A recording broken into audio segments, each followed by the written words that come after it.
यार आसान काम, देखो काम होना मुश्किल, आपको पता है जब मुश्किल काम होता है मैं खुद भी एक ही चीज को 50 दफा दौड़ाई दौड़ाई जाता हूँ, है ही सादी सी चीज, क्या इसमें मैं दोहराऊं इसको। बेयरिंग क्या होता है?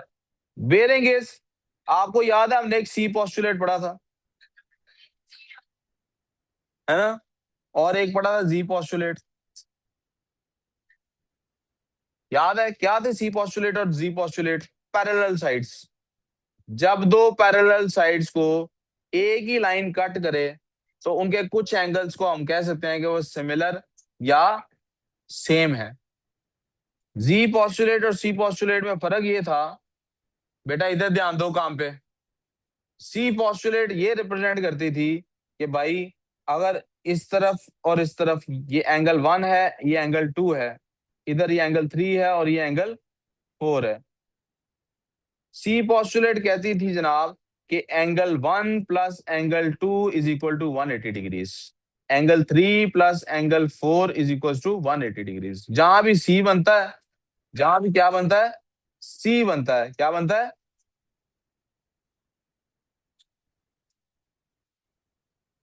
तो वो सी बनता है ना, तो हमारे पास उनको मिला के क्या होता है, 180 डिग्रीज। जी पोस्टुलेट क्या कहती थी?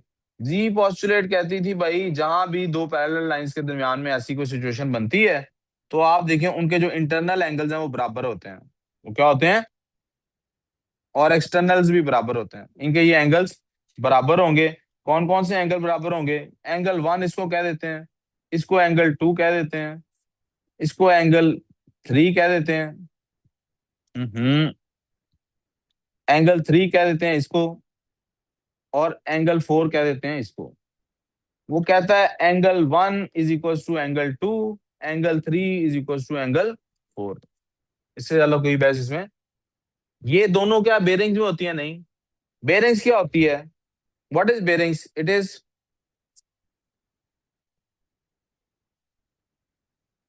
द क्लॉकवाइज, कौन सा बेटे लेना है हमेशा?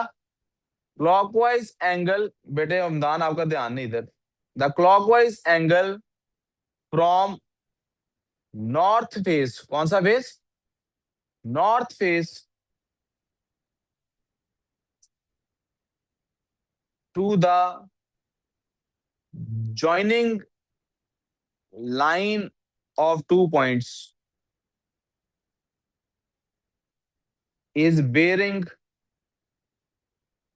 of 1 point from the other।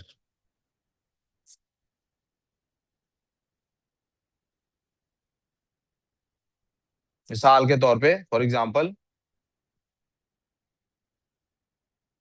मेरे पास एक पॉइंट है जनाब ये, let's call this point A, और एक पॉइंट है ये, let's call this point B.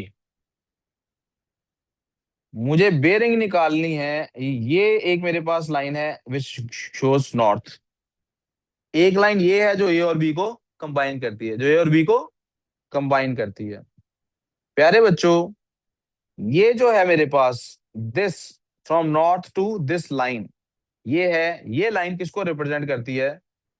Bearing of B from A. इसको रिप्रेजेंट करती है bearing of B from A. अब एक और ड्रॉ कर लेते हैं लाइन। ये यहां पर नॉर्थ है, स्ट्रेट लाइन है ना ऊपर की तरफ, ये नॉर्थ है। यहां से मैं चलता हूं ऐसे, यहां से चला इधर तक, ऐसे नहीं से चलने देना,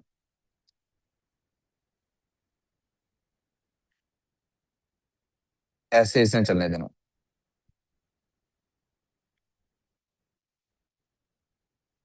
बेटे ऐसे, इधर आओ।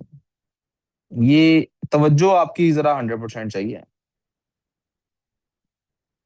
बेटे ये जो एंगल है हमारे पास बना, this this is bearing of A from B. Bearing के सारे चैप्टर में हमें सी पोस्टुलेट और जी पोस्टुलेट की जरूरत होती है इनको फाइंड करने के लिए। That's all for this chapter.